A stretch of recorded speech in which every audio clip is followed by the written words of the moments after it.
Hey, welcome to the channel, and I just wanted to talk about fitness quickly with the channel. I just came from a big workout, and yesterday I just did 10K for the first time in my life, and it's just been a long road of getting my body back to baseline and back to fitness. I'm training for a half marathon. That's why it's 10 kilometers.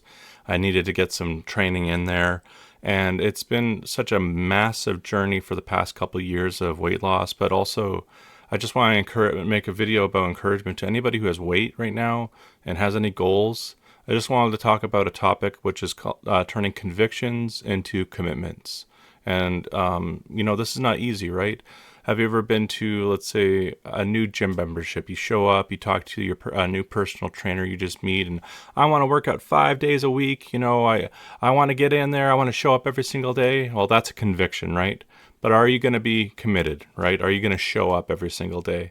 And I just have my 2 cents on it of just have a lot of grace with yourself. We are our own worst enemy, and when we do make the commitments and show up, just know that especially if you're overweight, just showing up is half the battle. That is just showing up. You have more or less completed your workout. You can go home now. No, workout, but you know where I'm getting that. Showing up is half the battle, and that can be a spiritual thing too. Showing up to prayer, showing up to, church is half the battle.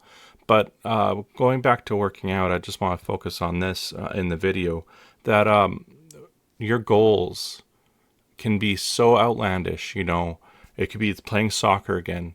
It could be losing 300 pounds, like 200 pounds, 300 pounds. I don't know where you're at, but just one day at a time. Micro choices with your food. Have self-compassion, because the voice is always going to be there saying that you won't have enough. Your flesh will always be there. It's kind of interesting, even going through 10 kilometers and even accomplishing 10 kilometers, which is a huge feat. Like, that's a huge hallmark in my life, a huge feat. And I can't wait to do a half marathon next month, which will be more.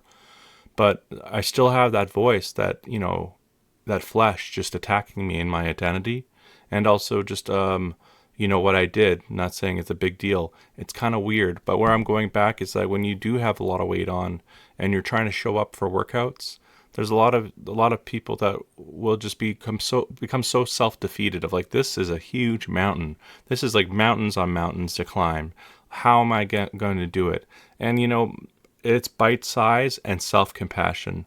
And I don't think we talk about the self-compassion part a lot.